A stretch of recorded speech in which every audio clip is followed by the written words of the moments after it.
ಹರಿ ಓಂ. ದೇವಿ ನಾರಾಯಣೀಯಂ ದಶಕಂ 35. ಅನುಗ್ರಹ ವೈಚಿತ್ರ್ಯಂ. ಮೊದಲನೆಯ ಶ್ಲೋಕ. ಜೀವಿಯ ಭಾಗ್ಯವು ಉದಯಿಸಿತು ಎಂದರೆ ಅದಕ್ಕೆ 3 ಫಲಗಳು ದೊರಕುವುದು. ಅದೇನೆಂದರೆ ಮನುಷ್ಯತ್ವ ಜೊತೆಯಲ್ಲಿ ಸಜ್ಜನರ ಸಹವಾಸ ಮತ್ತು ನಿನ್ನ ಮಹಾತ್ಮ್ಯವನ್ನು ಕೊಂಡಾಡುವ ಕಥೆಗಳನ್ನು ಕೇಳುವ ಭಾಗ್ಯ. ಇದರಿಂದ ಮನುಷ್ಯ ನಿನ್ನ ಪದತಲದಲ್ಲಿ ದೃಢಭಕ್ತಿಯನ್ನು ಹೊಂದುವನು. ಎರಡನೆಯ ಶ್ಲೋಕ. ಆನಂತರ ಅಮ್ಮ, ನೀನು ಪ್ರಸನ್ನಳಾಗುವೆ, ನಿನ್ನ ಭಕ್ತನ ಎಲ್ಲ ಅಭಿಲಾಷೆಗಳನ್ನೂ ನೆರವೇರಿಸುವೆ, ಅವನಿಗೆ ಅಭಯವನ್ನು ನೀಡುವೆ, ಅಪರಾಧ ಮಾಡಿದವರನ್ನು ಕ್ಷಮಿಸುವೆ ಮತ್ತು ಪರಸ್ಪರ ವೈರವನ್ನು ದೂರ ಮಾಡುವೆ. ಮೂರನೆಯ ಶ್ಲೋಕ. ಪೃಥಾದೇವಿ ಅಂದರೆ ಕುಂತಿ ತನ್ನ ಕೌಮಾರ ಅವಸ್ಥೆಯಲ್ಲಿಯೇ ಸೂರ್ಯನಿಂದ ಪಡೆದ ಮಗನನ್ನು ಅಪಕೀರ್ತಿ ಬರುವುದೆಂದು ಭಯದಿಂದ ನದಿಯಲ್ಲಿ ತ್ಯಜಿಸಿಬಿಟ್ಟಳು ಮತ್ತು ನಿನ್ನನ್ನು ಆ ಮಗುವನ್ನು ರಕ್ಷಿಸಬೇಕೆಂದು ಪ್ರಾರ್ಥಿಸಿದಳು. ಏಕೆಂದರೆ ನೀನು ಕಾತ್ಯಾಯಿನಿ ದೇವಿ, ನೀನು ಸಗುಣಳು ನಿರ್ಗುಣಳು ಎರಡೂ ಹೌದು. ನೀನು ಎಲ್ಲದರ ಒಳಗೂ ಇರುವವಳು, ಸಮಸ್ತ ಜಗತ್ತಿಗೆ ತಾಯಿ, ಎಲ್ಲವನ್ನು ಪಾಲಿಸಿ ಪೋಷಿಸುವವಳು ನೀನೆ. ಈ ತಾಯಿ ನಿನ್ನ ರಕ್ಷಣೆ ಮಾಡಲಿ, ಆಕೆ ತನ್ನ ಅಮೃತಮಯವಾದ ಹಾಲನ್ನು ನಿನಗೆ ಕುಡಿಸಲಿ. ನಾನು ಪೂರ್ವಜನ್ಮದಲ್ಲಿ, ಅಂದರೆ ಕುಂತಿ ಹೇಳುತ್ತಿರುವುದು, 3 ಲೋಕಗಳ ಜನನಿಯಾದ ಭಗವತಿ ಕಾತ್ಯಾಯಿನಿ ದೇವಿಯ ಚರಣ ಕಮಲಗಳನ್ನು ಸದಾ ಸ್ಮರಿಸಿಲ್ಲವೆಂದು ಕಾಣುತ್ತದೆ. ಆಕೆಯ ಆರಾಧನೆಯನ್ನು ಮಾಡಿಯೇ ಇಲ್ಲವೇನೋ. ಈ ಕಾರಣದಿಂದ ಬಹುಶಃ ನಿನ್ನಂತಹ ಸೂರ್ಯನ ತೇಜಸ್ಸಿನಿಂದ ಬೆಳಗುತ್ತಿರುವ ಅತಿಶ್ರೇಷ್ಠ ಮಗುವನ್ನೂ ಪಡೆದು ಅದನ್ನು ನನ್ನ ಕಂದನೆಂದು ಸಾಕಿ ಸಲಹುವ ಭಾಗ್ಯದಿಂದ ವಂಚಿತಳಾಗಿದ್ದೇನೆ ಎಂದು ಕಾತ್ಯಾಯಿನಿಯನ್ನು ಕುಂತಿಯು ಪ್ರಾರ್ಥಿಸಿದಳು. ಆ ಕಂದನನ್ನು ರಕ್ಷಿಸುವುದರ ಮೂಲಕ ನಿನ್ನ ಅಪಾರ ಕರುಣಾಗುಣವನ್ನು ಪ್ರಕಟಿಸಿದೆ. 4ನೆಯ ಶ್ಲೋಕ.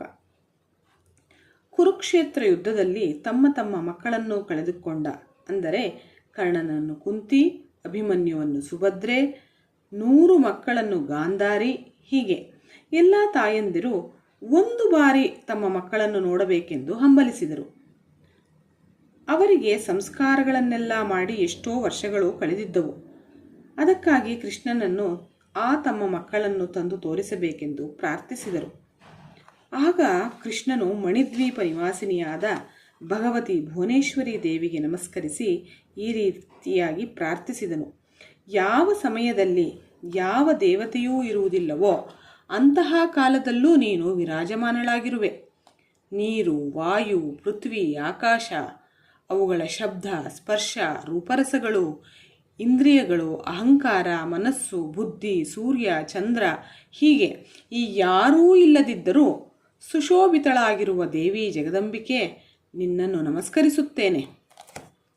ಸಾಮ್ಯ ಅವಸ್ಥೆಯಲ್ಲಿ, ಅಂದರೆ ಪ್ರಳಯ ಕಾಲದಲ್ಲಿ, ತ್ರಿಗುಣಗಳೂ ಒಂದೇ ನೇರದಲ್ಲಿ ತಮ್ಮೊಳಗೆ ತಾವೇ ಇರುವ ಕಾಲದಲ್ಲಿ ಜೀವ ಜಗತ್ತನ್ನು ಚಿನ್ಮಯ ಬ್ರಹ್ಮದಲ್ಲಿಟ್ಟು ಕಲ್ಪಪೂರ್ಣವಾಗುವಲ್ಲಿಯವರೆಗೆ ಸಮಾಧಿಯಲ್ಲಿ ಲೀನವಾಗುವೆ.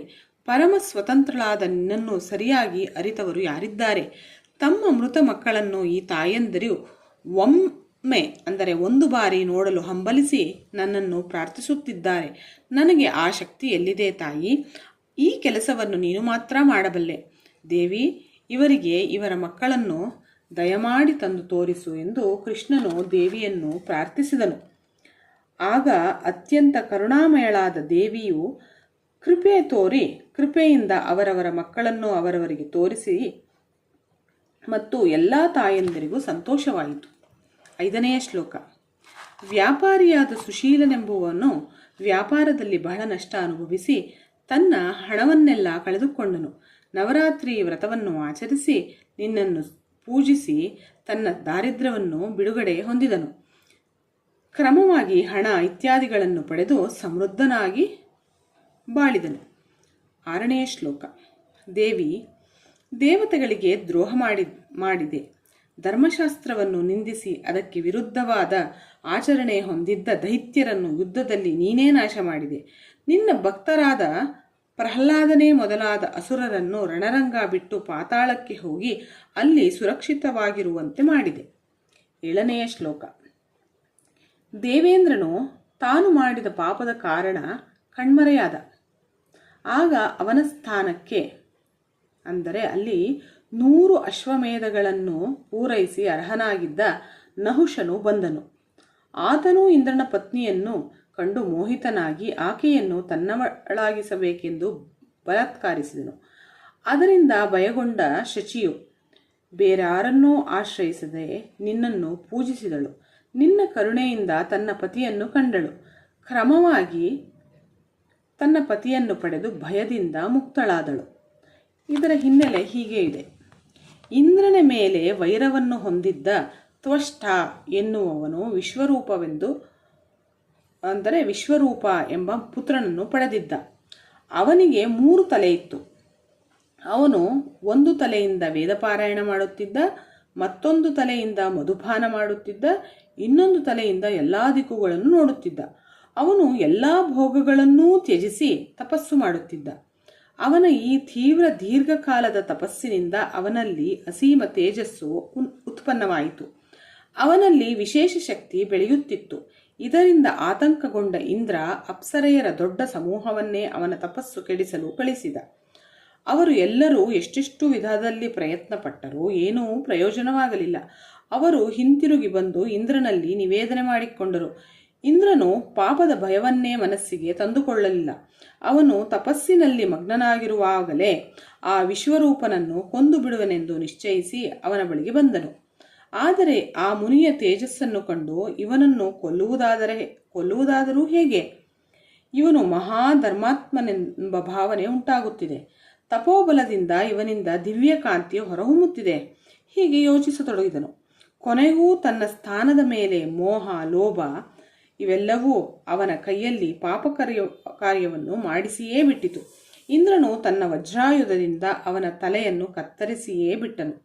ಆದರೂ ಅವನ ಶರೀರದ ಪ್ರತಿಯೊಂದು ಅವಯವದಲ್ಲೂ ಪ್ರಾಣಕಾಂತಿ ಮಿರುಗುತ್ತಿತ್ತು. ಇದನ್ನು ಕಂಡು ಇಂದ್ರ ಬಹಳ ಭಯಗೊಂಡು ದೇವಲೋಕದ ಬಡಗಿ ತಕ್ಷನನ್ನು ಕರೆದು ಇವನ ಶರೀರವನ್ನು, ತಲೆಯನ್ನು ತುಂಡು ತುಂಡಾಗಿ ಮಾಡಲು ಹೇಳಿದ. ಆದರೆ ಆತನು ವಿಶ್ವರೂಪನ ತೇಜಸ್ಸು, ತಪೋಮಹಿಮ ಇತ್ಯಾದಿಗಳಿಂದ ಹೆದರಿ ತನ್ನ ಆಯುಧಗಳನ್ನು ಅವನ ವಿಶಾಲವೂ ದೃಢವೂ ಬಲಿಷ್ಠವೂ ಆದ ಅವಯವಗಳನ್ನು ಕತ್ತರಿಸಲು ಸಮರ್ಥನವಿಲ್ಲ ಎಂದು ಹೇಳಿ ಆ ಕೆಲಸದಿಂದ ತಪ್ಪಿಸಿಕೊಳ್ಳಲು ನೋಡಿದನು. ಇಂದ್ರನು ಅವನನ್ನು ಪ್ರಲೋಭನೆಗೆ ಒಳಗು ಮಾಡಿದನು. ಯಜ್ಞದಲ್ಲಿ ನಿನಗೆ ಹವಿಸ್ಸಿನ ಭಾಗ ಕೊಡಿಸುವೆ ಎಂದು ಹೇಳಿದನು. ಆ ಲೋಭವು ಇವನಲ್ಲಿ ಈ ಕೆಲಸ ಮಾಡಿಸಿತು. ಆ ಮಾತಿನ ಆಸೆಗೆ ಒಳಗಾಗಿ ತಕ್ಷನು ಅವನ ತಲೆಯನ್ನು ತುಂಡು ತುಂಡಾಗಿ ಕತ್ತರಿಸಿದನು. ಆಗ ಅವನು ಯಾವ ತಲೆಯಿಂದ ವೇದಾಧ್ಯಯನ ಮಾಡುತ್ತಿದ್ದನೋ, ಸೋಮರಸಪಾನ ಮಾಡುತ್ತಿದ್ದನೋ ಆ ತಲೆಯಿಂದ ಒಂದು ಪಾರಿವಾಳವು ಹಾರಿಹೋಯಿತು. ಯಾವ ತಲೆಯಿಂದ 3 ಲೋಕಗಳನ್ನು, ಎಲ್ಲ ದಿಕ್ಕುಗಳನ್ನು ನೋಡುತ್ತಿದ್ದನೋ ಆ ತಲೆಯಿಂದ ತಿತ್ತಿರಿ ಹಕ್ಕಿ ಹಾರಿಹೋಯಿತು. ಯಾವ ತಲೆಯಿಂದ ಮಧುಪಾನ ಮಾಡುತ್ತಿದ್ದನೋ ಆ ತಲೆಯಿಂದ ಗುಬ್ಬಚ್ಚಿ ಪಕ್ಷಿ ಹಾರಿಹೋಯಿತು. ಆಗ ಇಂದ್ರನ ಮನಸ್ಸು ಪ್ರಸನ್ನಗೊಂಡಿತು. ಅವನು ಸ್ವರ್ಗದ ತನ್ನ ಮನೆಗೆ ನೆಮ್ಮದಿಯಾಗಿ ಹೋದನು. ಆದರೆ ಈ ವಿಷಯ ತಿಳಿದ ವಿಶ್ವರೂಪನ ತಂದೆ ತ್ವಷ್ಟನಿಗೆ ಇಂದ್ರನ ಈ ನಡೆಯಿಂದ ವಿಪರೀತ ಕೋಪ ಉಂಟಾಯಿತು. ಇಂದ್ರನನ್ನು ಕೊಲ್ಲುವ ಮಗನನ್ನು ಪಡೆಯಲು ಒಂದು ಯಜ್ಞವನ್ನು ಮಾಡಿದನು. ಆ ಯಜ್ಞದ ಅಗ್ನಿಯಿಂದ ಒಬ್ಬ ಅಸುರ ಹೊರಹೊಮ್ಮಿದನು. ಅವನು ತ್ವಷ್ಟನನ್ನು, ನಾನು ಏನು ಮಾಡಬೇಕು ಆಜ್ಞೆ ಮಾಡು. ಯಮನೊಡಗೂಡಿ ಇಂದ್ರನೇ ಮೊದಲಾದ ಎಲ್ಲ ದೇವತೆಗಳನ್ನು ಕೊಂದು ಬಿಡುವೆ ಎಂದು ಪ್ರಶ್ನಿಸಿದನು. ತನ್ನ ವೃಜಿನ ಅಂದರೆ ಕಷ್ಟ, ನೋವು, ಬಾಧೆಗಳಿಂದ ಅಂದರೆ ರಕ್ಷಿಸಿದ, ಬಿಡಿಸಿದ ಎಂಬ ಕಾರಣಕ್ಕೆ ಆತನಿಗೆ ತ್ವಷ್ಟ ಅಂದರೆ ತ್ವಷ್ಟನು ವೃತ್ರ ಎಂದು ಹೆಸರಿಟ್ಟನು. ಇಂದ್ರನು ಮಾಡಿದ ನೀಚಾತಿ ನೀಚ ಕೆಲಸವನ್ನು ತಿಳಿಸಿ ಅವನನ್ನು ವಧೆ ಮಾಡಬೇಕೆಂದು ಹೇಳಿದನು. ತ್ವಷ್ಟನು ಕೊಟ್ಟ ಉತ್ತಮವಾದ ಆಯುಧಗಳನ್ನು ಎಲ್ಲವನ್ನೂ ಪಡೆದುಕೊಂಡು ವೃತ್ರನು ದೇವತೆಗಳನ್ನು ಎದುರಿಸಲು ಹೊರಟನು. ಆಗ ದೇವಲೋಕದಲ್ಲಿ ಎಲ್ಲ ದಿಕ್ಪಾಲಕರ ನಗರಗಳಲ್ಲಿ ಭಾರೀ ಅಪಶಕುನಗಳು ಕಾಣತೊಡಗಿದವು. ಕಂಗೆಟ್ಟುವ ದೇವತೆಗಳು ಬೃಹಸ್ಪತಿಯನ್ನು ಕೇಳಿದರು. ಅವನಿಂದ ವೃತ್ರನ ವಿಚಾರ ತಿಳಿದು ಯುದ್ಧಕ್ಕೆ ಸಿದ್ಧರಾದರು. ಆದರೆ ಮಹಾತಪಸ್ವಿಯೂ ಅತ್ಯಂತ ಮಹಿಮಾನ್ವಿತನೂ ಆದ ತ್ವಷ್ಟನು ಮಾಡಿದ ಮಹಾಯಜ್ಞದಲ್ಲಿ ಜನಿಸಿದ ಅವನನ್ನು ಯಾರೂ ಎದುರಿಸಲಾರದೆ ಹೋದರು. ವೃತ್ರನು ಸಮಸ್ತ ದೇವತೆಗಳನ್ನು ಸೋಲಿಸಿ ಜಯಪಡೆದು ಮತ್ತೆ ತಾನೇನು ಮಾಡಬೇಕೆಂದು ತಂದೆ ತ್ವಷ್ಟನನ್ನು ಕೇಳಿದಾಗ ತ್ವಷ್ಟನು ಶಿವನನ್ನು ಕುರಿತು ತಪಸ್ಸು ಮಾಡಿ ಒಲಿಸಿಕೊಳ್ಳಬೇಕೆಂದು ಹೇಳಿದನು. ಅವನು ಶಿವನನ್ನು ತಪಸ್ಸಿನಿಂದ ಒಲಿಸಿಕೊಂಡು ಮಹಾಬಲವನ್ನು ವಿಶಿಷ್ಟ ಶಸ್ತ್ರಾಸ್ತ್ರಗಳನ್ನು ಪಡೆದುಕೊಂಡನು. ದೇವತೆಗಳ ಮೇಲೆ ಮತ್ತೆ ಯುದ್ಧಕ್ಕೆ ಬಂದನು. ಎಲ್ಲರನ್ನೂ ಸೋಲಿಸಿ ಇಂದ್ರನನ್ನು ನುಂಗಿಬಿಟ್ಟನು. ಆಗ ಎಲ್ಲ ದೇವತೆಗಳು ಕಂಗೆಟ್ಟರು. ಉಪಾಯದಿಂದ ಅವನಿಗೆ ಜೋರಾಗಿ ಆಕಳಿಕೆ ಬರುವಂತೆ ಮಾಡಿದರು. ಕೊನೆಗೆ ಅವನಿಗೆ ಬಾಯಿ ಮುಚ್ಚಲೇ ಆಗದಂತೆ ದೊಡ್ಡ ಆಕಳಿಕೆ ಬಂದಾಗ ಇಂದ್ರನು ಅವನ ಬಾಯಿಯಿಂದ ಹೊರಗೆ ಬಂದನು. ಮತ್ತೆ ಯುದ್ಧ ಪ್ರಾರಂಭವಾಯಿತು. ವೃತ್ರನು ಎಲ್ಲರನ್ನೂ ಸೋಲಿಸಿ ಅವರವರ ಲೋಕಕ್ಕೆ ತಾನೇ ಒಡೆಯನಾದನು. ಆಗ ಅವನನ್ನು ಕೊಂದು ತಮ್ಮ ತಮ್ಮ ಲೋಕಗಳನ್ನು ಹಿಂತಿರುಗಿ ಪಡೆಯಲು ಬ್ರಹ್ಮ ಶಂಕರನೊಡಗೂಡಿ ವಿಷ್ಣುವಿನ ಬಳಿಗೆ ಎಲ್ಲ ದೇವತೆಗಳು ಬಂದರು. ವೃತ್ರನು ಬ್ರಹ್ಮನ ವರದಿಂದ ಅಜೇಯನಾಗಿದ್ದಾನೆ. ಮೊದಲು ಉಪಾಯದಿಂದ ಇಂದ್ರನೊಡನೆ ವೃತ್ರನಿಗೆ ಸ್ನೇಹ ಉಂಟಾಗುವಂತೆ ಮಾಡಿ ಮಂಗಳಮಯಿಯಾದ ಭಗವತಿ ಯೋಗಮಾಯಿಗೆ ಶರಣು ಹೋಗಿ ಅವಳು ನಿಮಗೆ ಸಹಾಯ ಮಾಡುವಳು ಎಂದು ವಿಷ್ಣುವು ತಿಳಿಸಿದನು. ಹೀಗೆ ಯೋಗಮಾಯೆಯ ಸಹಾಯದಿಂದ ಅಜೇಯನಾದ ವೃತ್ರನು ಹತನಾದನು. ಆದರೆ ಇಂದ್ರನಿಗೆ ಬ್ರಹ್ಮಹತ್ಯಾ ದೋಷ ಬಂದಿತು. ಅದರಿಂದ ಮುಕ್ತಿ ಪಡೆಯಲು ಮಾನಸ ಸರೋವರದಲ್ಲಿ ಅಡಗಿಕೊಂಡನು. ದೇವಲೋಕ ಅರಾಜಕವಾದುದರಿಂದ ನಹುಷನು ಆಗ ಇಂದ್ರ ಪದವಿ ಪಡೆದನು. ಪದವಿಯ ಮದ ಅವನ ತಲೆಕೆಡಿಸಿತು. ಅವನು ಶಚಿಯನ್ನು ತನ್ನವಳನ್ನಾಗಿಸಿ ಮಾಡಬೇಕೆಂದು ಬಯಸಿದ. ಆಗ ಇಂದ್ರಾಣಿ ಅಂದರೆ ಶಚಿದೇವಿ, ಬೃಹಸ್ಪತಿ, ವಿಷ್ಣು ಮೊದಲಾದವರ ಸಲಹೆಯಂತೆ ದೇವಿಯನ್ನು ಆರಾಧಿಸಿ ಆಕೆಯ ಅನುಗ್ರಹದಿಂದ ತನ್ನ ದುಸ್ಥಿತಿಯಿಂದ ಅವಳು ಹೊರಬಂದಳು. 8ನೇ ಶ್ಲೋಕ. ವಶಿಷ್ಠರ ಶಾಪಕ್ಕೆ ಗುರಿಯಾದ ನಿಮಿಯು ಅಂದರೆ ಈ ನಿಮಿ ಇಕ್ಷ್ವಾಕು ವಂಶದ ರಾಜ. ಆತನು ಧರ್ಮಜ್ಞ ಪ್ರಜೆಗಳನ್ನು ತನ್ನ ಮಕ್ಕಳಂತೆ ಪ್ರೀತಿಸುತ್ತಿದ್ದ.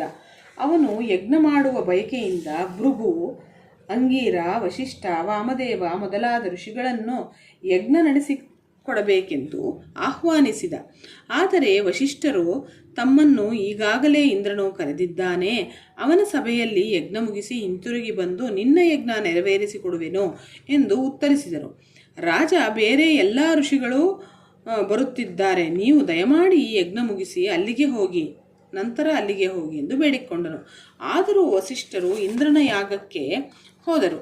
ನಿಮಿಯು ಇತರ ಋಷಿಗಳನ್ನು ಮುಂದಿಟ್ಟುಕೊಂಡು ತಾನು ಹಮ್ಮಿಕೊಂಡಿದ್ದ ಯಜ್ಞವನ್ನು ನೆರವೇರಿಸಿದ.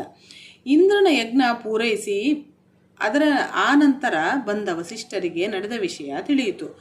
ಕುಲಗುರುವಾದ ನನ್ನನ್ನು ತಿರಸ್ಕರಿಸಿ ಬೇರೆಯವರನ್ನು ಮುಂದಿಟ್ಟುಕೊಂಡು ಯಜ್ಞ ಮಾಡಿ ನನಗೆ ಅಪಮಾನ ಮಾಡಿದ ನಿನ್ನ ಶರೀರ ಬಿದ್ದು ಹೋಗಲಿ ಎಂದು ಶಪಿಸಿದರು. ನನ್ನ ಯಾವ ದೋಷವಿಲ್ಲದೆ ನನ್ನನ್ನು ಶಪಿಸಿದ್ದೀರಿ. ಬ್ರಾಹ್ಮಣರಿಗೆ, ತಪಸ್ವಿಗಳಿಗೆ ಉನ್ಮತ್ತನಾಗಿಸುವ ವಿವೇಕವನ್ನು ಕಳೆದುಕೊಳ್ಳುವಂತೆ ಮಾಡುವ ಕೋಪ ಎಂದೂ ಉಚಿತವಲ್ಲ. ಆದ್ದರಿಂದ ನಿಮ್ಮ ಈ ಕೋಪಕ್ಕೆ ಪಾತ್ರವಾದ ಶರೀರವೂ ಬಿದ್ದು ಹೋಗಲಿ ಎಂದು ನಿಮಿಯು ವಸಿಷ್ಠರನ್ನು ಶಪಿಸಿದನು. ವಸಿಷ್ಠರು ಬೇಸರದಿಂದ ಬ್ರಹ್ಮಲೋಕಕ್ಕೆ ಹೋಗಿ ದೇವತೆಗಳ ವರದಿಂದ ಮತ್ತೆ ವರುಣರ ಶಕ್ತಿಯೊಡನೆ ಶರೀರವನ್ನು ಪಡೆದರು. ನಿಮಿ ರಾಜನಿಗೆ ಯಜ್ಞ ಮಾಡಿಸುತ್ತಿದ್ದ ಋತ್ವಿಕರು ಶರೀರ ಕೊಡಿಸುವುದರಾಗಿ ಹೇಳಿದರು. ಆದರೆ ಆತನು ಎಂದಿಗಾದರೂ ಉರುಳಿ ಹೋಗುವ ಈ ಶರೀರದ ಹಾವಳಿ ತನಗೆ ಬೇಡ ಎಂದು ಅದನ್ನು ನಿರಾಕರಿಸಿದನು. ಎಲ್ಲ ಜೀವಿಗಳು ನೋಡಿ ಜೀವಲೋಕದ ಆನಂದವನ್ನು ಅನುಭವಿಸುವ ಕಣ್ಣು ರೆಪ್ಪೆಯೊಳಗಿನ ಗಾಳಿಯಾಗಿ ತಾನು ಇರಲು ಬಯಸುವನೆಂದು ಆತನು ತಿಳಿಸಿದನು. ಯಜ್ಞದಲ್ಲಿ ಹವಿಸ್ಸನ್ನು ಸ್ವೀಕರಿಸಿ ಸಂತುಷ್ಟರಾಗಿದ್ದ ಎಲ್ಲ ದೇವತೆಗಳಿಗೂ ಆ ವರವನ್ನು ತಾವು ಕರುಣಿಸಲಾರೆವು. ದೇವಿಯು ನಿನ್ನ ಯಜ್ಞದಿಂದ ಸುಪ್ರೀತಳಾಗಿದ್ದಾಳೆ, ಅವಳನ್ನು ಪ್ರಾರ್ಥಿಸಿ ವರ ಪಡೆದುಕೋ, ಬೇಡಿಕೋ ಎಂದು ಹೇಳಿದರು. ಅದರಂತೆ ನಿಮಿಯು ದೇವಿಯ ಅನುಗ್ರಹದಿಂದ ಮುಕ್ತಿ ಹೊಂದುವ ನಿರ್ಮಲ ಜ್ಞಾನವನ್ನು ಪಡೆದುಕೊಂಡನು ಮತ್ತು ಸಕಲ ಜೀವಿಗಳ ಕಣ್ಣುರಪ್ಪೆಯೊಳಗೆ ಉಳಿಯುವ ವರವನ್ನು ಪಡೆದುಕೊಂಡನು. ಆದ್ದರಿಂದ ಈ ನಿಮಿಯು ತನ್ನ ದೇಹವನ್ನು ಕಳೆದುಕೊಂಡಿದ್ದ. ಆದರೂ ದೇವಿಯ ಅನುಗ್ರಹದಿಂದ ಅವನು ಪರಮಜ್ಞಾನವನ್ನು ಪಡೆದ. ನಿಮಿಯ ಪ್ರಯೋಗದಿಂದ ಲೋಕದಲ್ಲಿ ಜನರು ಅಂದರೆ ಜೀವಿಗಳು ನಿಮೇಷಿಗಳಾಗಿ ಅಂದರೆ ಕಣ್ಣುರೆಪ್ಪೆ ಮಿಟುಕಿಸುವುದಾಗಿ ಆದರು. 9ನೇ ಶ್ಲೋಕ. ಭೃಗು ವಂಶದವರು ಅತಿಯಾದ ಲೋಭದಿಂದ ವಿವೇಕರಹಿತರಾಗಿದ್ದ ಹೈಹಯ ವಂಶದಲ್ಲಿ ಜನಿಸಿದ ರಾಜರಿಂದ ಬಹಳ ಬಾಧಪಟ್ಟರು. ಅವರೆಲ್ಲರೂ ಹಿಮಾಲಯಕ್ಕೆ ಬಂದು ದೇವಿ ನಿನ್ನನ್ನು ಪೂಜಿಸಿ ಪ್ರಸನ್ನಗೊಳಿಸಿ ಹೈಹಯ ಇವರ ಭಯದಿಂದ ಮುಕ್ತಿ ಪಡೆದರು. ಈ ಹೈಹಯರ ಬಗ್ಗೆ ಹೇಳುವುದಾದರೆ, ಹೈಹಯ ವಂಶದಲ್ಲಿ ಪ್ರಸಿದ್ಧನಾದ ಕಾರ್ತವೀರ್ಯ ಎಂಬ ರಾಜನಿದ್ದ. ಆತನು ದತ್ತಾತ್ರೇಯನಿಂದ ಮಂತ್ರ ಪಡೆದು ಸಿದ್ಧಿಗಳಿಸಿ ಅದರ ಬಲದಿಂದ 1000 ತೋಳುಗಳನ್ನು ಪಡೆದಿದ್ದ ಮತ್ತು ಆ ತೋಳುಗಳ ಸಹಾಯದಿಂದ ತನ್ನ ಎಲ್ಲ ಪ್ರಜೆಗಳ ಸಂರಕ್ಷಣೆಯನ್ನು ಸದಾಕಾಲ ಮಾಡುತ್ತಿದ್ದ. ಆತನನ್ನು ವಿಷ್ಣುವಿನ ಅಂಶಾವತಾರವೆಂದು ಭಾವಿಸುತ್ತಿದ್ದರು. ಆತನಿಗೆ ಭಗವತಿ ಜಗದಂಬೆ ಇಷ್ಟದೇವತೆ. ಪರಮಸಿದ್ಧರು ಸಕಲವನ್ನು ದಾನ ಮಾಡುವುದರಲ್ಲಿ ಸಮರ್ಥನಾಗಿದ್ದ ಭೃಗುವಂಶದವರಿಗೆ ಯಜಮಾನ ಈತನೇ ಆಗಿದ್ದನು. ಈ ಭೃಗುವಂಶದವರು ಅನೇಕ ವಿಧ ಯಜ್ಞಗಳನ್ನು ಮಾಡಿ ದಾನ ಮಾಡುವುದರಲ್ಲೇ ತಮ್ಮ ಬಹಳ ಕಾಲವನ್ನು ಕಳೆಯುತ್ತಿದ್ದರು. ಹೈಹಯ ವಂಶದ ರಾಜ ಕಾರ್ತಿವೀರ್ಯನು ಶರೀರತ್ಯಾಗ ಮಾಡಿದ ಮೇಲೆ ರಾಜವಂಶ ಧನರಹಿತವಾಯಿತು. ಅವರು ಅಧಿಕವಾಗಿ ಹಣವಿದ್ದ ಭೃಗುವಂಶದವರನ್ನು ಹಣಕ್ಕಾಗಿ ಬೇಡಿದರು. ಆದರೆ ಆ ಲೋಭಿ ಬ್ರಾಹ್ಮಣರು ಹಣವನ್ನು ಕೊಡಲಿಲ್ಲ. ಲೋಭದ ಕಾರಣ ಅವರು ಹೈಹಯ ವಂಶದವರಿಗೆ ಹೆದರಿ ಹಣವನ್ನೆಲ್ಲ ನೆಲದಲ್ಲಿ ಅಗೆದು ಬಚ್ಚಿಟ್ಟು ಆ ಜಾಗ ಬಿಟ್ಟು ಹೊರಟು ಹೋಗಿದ್ದರು. ಹೈಹೇಯ ವಂಶದ ಕ್ಷತ್ರಿಯರು ಆ ಆಶ್ರಮಕ್ಕೆ ಬಂದು ಹಣಕ್ಕಾಗಿ ಆಕ್ರಮಣ ಮಾಡಲು ನೋಡಿದರು. ಇಲ್ಲಿ ಒಂದು ನರಪಿಳ್ಳೆಯೂ ಇರಲಿಲ್ಲ. ಅವರು ಪ್ರತಿಯೊಂದು ಮನೆ ಅಂದರೆ ಕುಟೀರವನ್ನು ಹಣಕ್ಕಾಗಿ ತಡಕಾಡಿದರು. ಎಲ್ಲೂ ಏನೂ ಸಿಗಲಿಲ್ಲ. ಆಗ ಅಲ್ಲಿನ ಭೂಮಿಯನ್ನು ಅಗೆದರು. ಹಣ ದೊರಕಿತು. ಹಾಗಾಗಿ ಅವರು ಎಲ್ಲ ಜಮೀನು ಮನೆಗಳನ್ನು ಅಗೆದು ಭೃಗುವಂಶದವರು ಹೂತಿಟ್ಟಿದ್ದ ಎಲ್ಲ ಹಣವನ್ನು ತೆಗೆದುಕೊಂಡು ಹೊರಟು ಹೋದರು. ಸ್ವಲ್ಪ ಕಾಲದ ಮೇಲೆ ಭೃಗುವಂಶದವರು ಅಲ್ಲಿಗೆ ಹಿಂತಿರುಗಿದರು. ಅವರು ನೋಡಿದುದೇನು, ಎಲ್ಲ ಹಣವನ್ನು ಹೈಹೇಯರು ತೆಗೆದುಕೊಂಡು ಹೋಗಿಬಿಟ್ಟಿದ್ದರು. ಈಗ ಅವರಿಗೆ ಬದುಕಿಗೆ ಬೇರೆ ದಾರಿ ಇರಲಿಲ್ಲ. ಹೈಹೇಯ ವಂಶದವರನ್ನೇ ಆಶ್ರಯಿಸಬೇಕಾಯಿತು.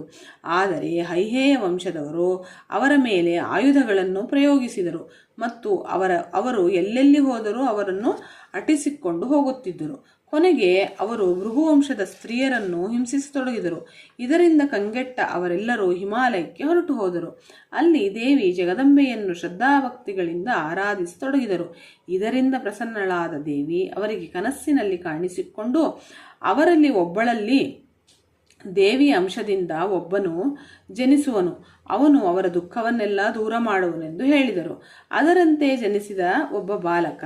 ಆ ಬಾಲಕನ ಪ್ರಭಾವದಿಂದ ಇವರನ್ನು ಗರ್ಭಗತ ಶಿಶುವಿನೊಡನೆ ನಾಶ ಮಾಡುವ ಉದ್ದೇಶದಿಂದ ಬಂದ ಹೈಹೇಯ ವಂಶದವರೆಲ್ಲ ಕುರುಡರಾಗಿ ಹೋದರು. ಬಾಲಕನ ಮಹಿಮೆ ತಪಪ್ರಭಾವ ಅರಿತ ಆ ರಾಜರು ಅವನಿಗೆ ಶರಣು ಹೋದರು ಮತ್ತು ಭೃಗುವಂಶದ ಮೇಲಿನ ತಮ್ಮ ದ್ವೇಷ ತೊರೆದರು. ಈಗ ಈ ದೈವೀ ಅಂಶದ ಬಾಲಕನ ಶುದ್ಧ ಜ್ಞಾನ ತಪಶಕ್ತಿಗಳಿಂದ ಭೃಗುವಂಶದವರು ಮೊದಲಿನಂತೆ ತಮ್ಮ ಆಶ್ರಮ ಜಾಗಕ್ಕೆ ಹಿಂತಿರುಗಿ ಅಲ್ಲಿಗೆ ಬಂದು ಅಲ್ಲಿ ಸುಖವಾಗಿ ನೆಲೆಸಿದರು. ಆದ್ದರಿಂದ ಹೈಹೇಯ ವಂಶದಲ್ಲಿ ಜನಿಸಿದ ರಾಜರಿಂದ ಬಹಳ ಬಾಧೆಪಟ್ಟರು. ಅವರೆಲ್ಲರೂ ಹಿಮಾಲಯಕ್ಕೆ ಬಂದು ದೇವಿ ನಿನ್ನನ್ನು ಪೂಜಿಸಿ ಪ್ರಸನ್ನಗೊಳಿಸಿ ಹೈಹೇಯರ ಭಯದಿಂದ ಮುಕ್ತಿಯನ್ನು ಪಡೆದರು. 10ನೇ ಶ್ಲೋಕ. ಅಶ್ವಿನಿ ದೇವತೆಗಳಿಗೂ ತನ್ನ ಪತಿಯೂ ಒಂದೇ ರೂಪ ಆಕಾರ ವಯಸ್ಸಿನಿಂದ ಕೂಡಿದವರನ್ನು ನೋಡಿ ಮುಗ್ಧೆಯಾದ ಶರ್ಯಾತಿ ರಾಜನ ಮಗಳಾದ ಸುಕನ್ಯೆ ಕಂಗೆಟ್ಟಳು. ದೇವಿ ಮಹಾಮಾಯೆಯ ಆರಾಧಕಳಾಗಿದ್ದ ಆಕೆ ದೇವಿಯನ್ನು ಭಕ್ತಿಪೂರ್ವಕವಾಗಿ ನೆನೆದಳು. ಆಗ ಆ ಒಂದೇ ತರಹ ಇದ್ದ ಮೂವರಲ್ಲಿ ತನ್ನ ಪತಿಯನ್ನು ದೇವಿಯ ಅನುಗ್ರಹದಿಂದ ಕಂಡುಹಿಡಿದಳು. ತನ್ನ ಪತಿಯನ್ನು ಸೇರಿ ಸುಖವಾಗಿದ್ದಳು. ಇದರ ಹಿಂದೆ ಒಂದು ಕತೆ ಇದೆ. ಅದೇನೆಂದರೆ, ಶರ್ಯಾತಿ ರಾಜ ಬೇಟೆಗಾಗಿ ಕಾಡಿಗೆ ಬಂದಿದ್ದ. ತನ್ನೊಡನೆ ರಾಜಕುಮಾರಿ ಸುಕನ್ಯೆಯನ್ನು ಅವಳ ಒಡನಾಡಿಗಳನ್ನು ಕರೆತಂದಿದ್ದ. ಕಾಡಿನಲ್ಲಿ ಸಖಿಯರೊಡನೆ ಆನಂದದಿಂದ ವಿಹರಿಸುತ್ತಿದ್ದಾಗ ಸುಕನ್ಯೆ ಹುತ್ತವೊಂದನ್ನು ಕಂಡಳು. ಅದರ ಕಿಂಡಿಯಲ್ಲಿ ಇಣುಕಿ ನೋಡಿ ಅಲ್ಲಿ ಹೊಳೆಯುತ್ತಿದ್ದುದನ್ನು ನೋಡಿದಳು. ಪರೀಕ್ಷಿಸಲು ಹುಡುಗತನದಿಂದ ಕಡ್ಡಿಯಿಂದ ತಿವಿದಳು. ರಕ್ತದ ಧಾರೆ ಹರಿಯತೊಡಗಿತು. ಶರ್ಯಾತಿ ಮತ್ತು ಅವನ ಸೇನೆಯವರೆಲ್ಲ ಶಾರೀರಿಕ ಬಾಧೆ ಅನುಭವಿಸಿ ಗೋಳಾಡತೊಡಗಿದರು. ಕಾರಣವನ್ನು ಹುಡುಕಿ ಬಂದ ರಾಜನಿಗೆ ತನ್ನ ಮಗಳಿಂದ ಆದ ಅನಾಹುತವು ಅರಿಯಿತು. ಅಂದರೆ ಅವನಿಗೆ ಅರಿವಾಯಿತು. ತಪಸ್ಸಿನಲ್ಲಿ ಲೀನವಾಗಿದ್ದ ಚ್ಯವನ ಮುನಿ ಅವನ ಮೇಲೆ ಹುತ್ತ ಬೆಳೆದುಕೊಂಡಿತ್ತು. ಅಲ್ಲಿ ಹೊಳೆಯುತ್ತಿದ್ದ ಆತನ ಕಣ್ಣುಗಳನ್ನು ತಿವಿದುದೇ ಇಷ್ಟು ಅನಾಹುತಕ್ಕೆ ಕಾರಣವಾಗಿತ್ತು. ರಾಜ ಹುತ್ತದಿಂದ ಋಷಿಯನ್ನು ಹೊರತೆಗೆದ. ತನ್ನ ಮಗಳಿಂದ ಎರಡೂ ಕಣ್ಣುಗಳನ್ನು ಕಳೆದುಕೊಂಡಿದ್ದ ಕಾರಣ ಋಷಿಯ ಬಳಿ ಕ್ಷಮೆ ಬೇಡಿ ತನ್ನ ಮಗಳನ್ನೇ ಋಷಿ ಸೇವೆಗೆ ಕೊಟ್ಟುಬಿಟ್ಟ. ರಾಜಕುಮಾರಿಯಾದರೋ ಕಾಡಿನ ಎಲ್ಲ ಕಷ್ಟಗಳನ್ನು ಅನುಭವಿಸುತ್ತಾ ಸ್ವಲ್ಪವೂ ಬೇಸರವಿಲ್ಲದೆ ಶ್ರದ್ಧೆ, ನಿಷ್ಠೆ, ಭಕ್ತಿಯಿಂದ ಮುನಿಗಳ ಸೇವೆ ಮಾಡಿದಳು. ಹೀಗೆ ಬಹಳ ಕಾಲ ಕಳೆಯಿತು. ಚ್ಯವನ ಮಹರ್ಷಿಯು ಕಣ್ಣು ಕೊಡಲು ಬಂದ ದೇವ ವೈದ್ಯ ಅಶ್ವಿನಿ ದೇವತೆಗಳು ಅವಳನ್ನು ಪರೀಕ್ಷಿಸಲು ತಾವು ಚ್ಯವನರ ರೂಪದಲ್ಲಿ ಹೊರಬಂದರು. ಆ ಸಂದರ್ಭದಲ್ಲಿ ಸುಕನ್ಯೆ ದೇವಿಯ ಅನುಗ್ರಹದಿಂದ ತನ್ನ ಪತಿಯನ್ನು ತಾನು ಗುರುತಿಸಲು ಸಮರ್ಥಳಾದಳು. ಬಂದೊದಗಿದ್ದ ದುರ್ಗಮ ವಿಪತ್ತು ಇದರಿಂದ ಅವಳು ಪಾರಾದಳು. 11ನೆಯ ಶ್ಲೋಕ. ಸತ್ಯವ್ರತ ಎಂಬವ ಒಬ್ಬ ರಾಜಕುಮಾರನು ಕ್ಷತ್ರಿಯನು ಬಲಾತ್ಕಾರದಿಂದ ಬ್ರಾಹ್ಮಣ ಮಹಿಳೆಯನ್ನು ತನ್ನ ಭೋಗಕ್ಕಾಗಿ ಎಳೆದು ತಂದಿದ್ದ. ಇದು ಅಧರ್ಮ ಎಂದು ತಂದೆ ರಾಜ ಎಷ್ಟೆಲ್ಲ ನಯ ವಿನಯಗಳಿಂದ ತಿಳಿಸಿದರೂ ಅವನು ತಂದೆಯ ಮಾತಿಗೆ ಬಗ್ಗದೆ ದಾಷ್ಟ್ರವನ್ನು ಮೆರೆದ. ಆದ್ದರಿಂದ ಅವನ ತಂದೆ ಅವನನ್ನು ರಾಜ್ಯಭ್ರಷ್ಟನನ್ನಾಗಿ ಮಾಡಿದ. ಕುಲಗುರುವಾದ ವಸಿಷ್ಠನು ಅನಾಚಾರಿಯಾದ ಈತನನ್ನು ಅವರ ಆಶ್ರಮಕ್ಕೆ ನುಗ್ಗಿ ಗೋಹತ್ಯೆ ಮಾಡಿ ಗೋಮಾಂಸವನ್ನು ಸೇವಿಸಿದ ಕಾರಣ ಶಪಿಸಿದ. ಆದರೆ ದೇವಿ ನಿನ್ನ ಅನುಗ್ರಹದಿಂದ ಅವನು ಮತ್ತೆ ರಾಜ್ಯವನ್ನು ಪಡೆದ. ಮರಣಾನಂತರ ಸ್ವರ್ಗಲೋಕವನ್ನೂ ಸೇರಿದ. ಇದು ಯಾರ ಕತೆ ಎನ್ನುವಿರಾ? ಅರುಣ ಎಂಬ ರಾಜನ ಮಗ ಸತ್ಯವ್ರತ. ಈತನು ಕಲ್ಯಾಣ ಸ್ವರೂಪಿಣಿ ಮಹಾಮಾಯೆ ಜಗದಂಬೆಯ ಮಂತ್ರವನ್ನು ತನ್ನ ಮಂತ್ರಿ ಪುತ್ರನಿಂದ ಪಡೆದುಕೊಂಡಿದ್ದ. ಅದನ್ನು ಜಪಿಸುತ್ತಿದ್ದ. ಯೌವನ ಕಾಲದಲ್ಲಿ ಹೀಗೆ ದುರಾಚಾರಿಯಾದ ಈತನನ್ನು ತಂದೆ ತ್ಯಜಿಸಿದ ಮೇಲೆ ಇವನು ಕಾಡಿನಲ್ಲಿ ವಾಸಿಸತೊಡಗಿದ. ಅಲ್ಲಿ ಅವನು ಈ ಮಂತ್ರವನ್ನು ಜಪಿಸುತ್ತಿದ್ದ. ಅದೇ ಕಾಡಿನಲ್ಲಿ ವಾಸವಾಗಿದ್ದ ಋತ್ವಿಕರು ಅವರ ಸಹಾಯದಿಂದ ಯಜ್ಞವೊಂದನ್ನು ಮಾಡಿಸಿ ತಾನು ಕಳೆದುಕೊಂಡದ್ದನ್ನೆಲ್ಲ ಮತ್ತೆ ಪಡೆಯಬೇಕೆಂದು ಚಿಂತಿಸಿದ. ಆದರೆ ವಸಿಷ್ಠರ ಶಾಪದಿಂದ ಅವನು ಪಿಶಾಚತ್ವ ಪಡೆದು ಬಿಟ್ಟಿದ್ದ. ಈ ಕಾರಣದಿಂದ ವೇದದಲ್ಲಾಗಲಿ ವೇದೋಕ್ತ ಯಜ್ಞಾನುಷ್ಠಾನದಲ್ಲಾಗಲಿ ಅವನಿಗೆ ಅಧಿಕಾರವಿಲ್ಲ ಎಂದು ಬಿಟ್ಟರು. ಆಗ ಅವನ ದುಃಖ ಮೇರೆ ಮೀರಿತು. ಈ ಶರೀರದೊಡನೆ ಇದ್ದು ಪ್ರಯೋಜನವಿಲ್ಲ ಎಂದು ಅವನು ತನ್ನನ್ನೇ ಅಗ್ನಿಗೆ ಅರ್ಪಿಸಲು ಸಿದ್ಧನಾದ. ಹಾಗೆ ಮಾಡುವ ಮುನ್ನ ದೇವಿಯನ್ನು ಮನಸಾ ನೆನೆದ. ದೊಡ್ಡದಾಗಿ ಉರಿಯುತ್ತಿರುವ ಅಗ್ನಿಯಲ್ಲಿ ತನ್ನನ್ನು ಅರ್ಪಿಸಿಕೊಳ್ಳಲು ಹೊರಟ ಆತನಿಗೆ ಜಗಜ್ಜನನಿ ಆಕಾಶದಲ್ಲಿ ಕಂಡು ಹಾಗೆ ಮಾಡದಂತೆ ಅವನನ್ನು ತಡೆದಳು. ಈ ಕಡೆ ನಾರದರು ಅಯೋಧ್ಯೆಯಲ್ಲಿ ರಾಜ ಅರುಣನ ಬಳಿಗೆ ಬಂದು ಕಾಡಿನಲ್ಲಿ ನಡೆದದ್ದನ್ನೆಲ್ಲ ತಿಳಿಸಿ ಹೇಳಿದರು. ವಾನಪ್ರಸ್ಥಕ್ಕೆ ತೆರಳಲು ಸಿದ್ಧನಾಗಿದ್ದ ರಾಜ ಮಂತ್ರಿಗಳನ್ನು ಕಳುಹಿಸಿ ತನ್ನ ಮಗನನ್ನು ಊರಿಗೆ ಕರೆತಂದನು. ಅವನಿಗೆ ರಾಜ್ಯವನ್ನು ಒಪ್ಪಿಸಿದನು. ಧರ್ಮ ಮಾರ್ಗದಲ್ಲಿ ಮನಸ್ಸನ್ನು ಸ್ಥಿರವಾಗಿ ನಿಲ್ಲಿಸಬೇಕು. ಗುರು ಹಿರಿಯರನ್ನು ಗೌರವಿಸಬೇಕು. ನ್ಯಾಯವಾಗಿ ದೊರೆತ ಹಣವನ್ನು ಮಾತ್ರ ಖಜಾನೆಗೆ ಸೇರಿಸಬೇಕು. ಪ್ರಜೆಗಳ ಸರ್ವವಿಧ ಸುರಕ್ಷತೆಗೆ ಹೋರಾಡಬೇಕು ಇತ್ಯಾದಿ ನ್ಯಾಯಸಮ್ಮತ ಮಾತುಗಳನ್ನು ಹೇಳಿ ಕಾಡಿಗೆ ತೆರಳಿದನು ಮತ್ತು ತಾನು ತೀವ್ರ ಸಾಧನೆ ಮಾಡಿ ದೇವಲೋಕವನ್ನು ಸೇರಿದನು. 12ನೆಯ ಶ್ಲೋಕ. ಹರಿಶ್ಚಂದ್ರನೆಂಬ ರಾಜನು ವಿಪತ್ತಿನಲ್ಲಿ ಸಿಲುಕಿಕೊಂಡು ಪರದೇವತೆಯಾದ ದೇವಿ ಶತಾಕ್ಷಿಯನ್ನು ಸ್ಮರಿಸಿಕೊಂಡನು. ಆ ಕೂಡಲೇ ತನಗೆ ಒದಗಿದ್ದ ಮಹಾವಿಪತ್ತಿನಿಂದ ಪಾರಾದನು ಮತ್ತು ದೇವಿ ನಿನ್ನ ಕರುಣೆಯಿಂದ ಸುರಲೋಕವನ್ನು ಪಡೆದನು. ಹರಿಶ್ಚಂದ್ರನ ವಿಪತ್ತುಗಳ ರಾಶಿ ಎಲ್ಲರಿಗೂ ತಿಳಿದಿದೆ. ಮಗನ ಸಾವು, ಅವನಿಗೆ ಅಂತ್ಯ ಸಂಸ್ಕಾರ ಮಾಡಲು ಹಣವಿಲ್ಲದೆ ಅಂತಹ ಸ್ಥಿತಿಯಲ್ಲಿ ಪತ್ನಿ ಇತ್ಯಾದಿ, ಹೀಗೆ ಅವನ ಕತೆ. ಇಂತಹ ಸಂದರ್ಭದಲ್ಲಿ ತಾಯಿಯನ್ನು ಸ್ಮರಿಸಿ ತನ್ನ ಕರ್ತವ್ಯ ನೆರವೇರಿಸಲು ಮನಸ್ಸು ಮಾಡಿದ. ಸಂಸ್ಕಾರಕ್ಕೆ ಅಗ್ನಿ ಸಿದ್ಧ ಮಾಡಿ ತಾಯಿಯನ್ನು ನೆನೆದಾಗ ಶತಾಕ್ಷಿ ದೇವಿ, ಬ್ರಹ್ಮ, ಭಗವಾನ್, ಧರ್ಮ, ಸಾಧ್ಯಗಣ, ಮರುದ್ಗಣ, ವಿಶ್ವೇದೇವ, ರುದ್ರಗಣ, ಅಶ್ವಿನಿ ದೇವತೆಗಳು ಹೀಗೆ ಸಕಲ ದೇವಾದಿ ದೇವತೆಗಳನ್ನೊಡಗೂಡಿ ಅಲ್ಲಿಗೆ ಬಂದು ಆತನ ಮೇಲೆ ಕೃಪಾವರ್ಷ ಹರಿಸಿದಳು. ಅವನನ್ನು ಎಲ್ಲ ಅಪವಾದಗಳಿಂದ ಮತ್ತು ವಿಪತ್ತುಗಳಿಂದ ಮುಕ್ತನನ್ನಾಗಿ ಮಾಡಿ ಸ್ವರ್ಗಲೋಕಕ್ಕೆ ಕರೆದುಕೊಂಡು ಹೋದಳು. 13ನೆಯ ಶ್ಲೋಕ. ದೇವಿ ಅಗಸ್ತ್ಯರ ಪೂಜೆಯನ್ನು ಸ್ವೀಕರಿಸಿ, ನೀನು ವಿಂಧ್ಯ ಪರ್ವತದಲ್ಲಿ ವಿಂಧ್ಯಗಿರಿ ನಿವಾಸಿನಿಯಾಗಿ ಶೋಭಿಸುತ್ತಿರುವೆ. ಅಮ್ಮ, ನಿನ್ನನ್ನು ನಾನೆಂದು ನೋಡಲಿ? ನಿನ್ನಲ್ಲಿ ದೃಢ ಭಕ್ತಿಯನ್ನು ಕರುಣಿಸು. ಕಾರುಣ್ಯಮೂರ್ತಿಯೇ, ನಿನಗೆ ಸದಾ ನಮಸ್ಕಾರಗಳು, ನನ್ನ ಸಾಷ್ಟಾಂಗ ನಮಸ್ಕಾರಗಳು ತಾಯಿ. ಇಲ್ಲಿಗೆ ದೇವಿ ನಾರಾಯಣಿಯ 35ನೇ ದಶಕವು ಸಮಾಪ್ತವಾಯಿತು. ಹರಿ ಓಂ.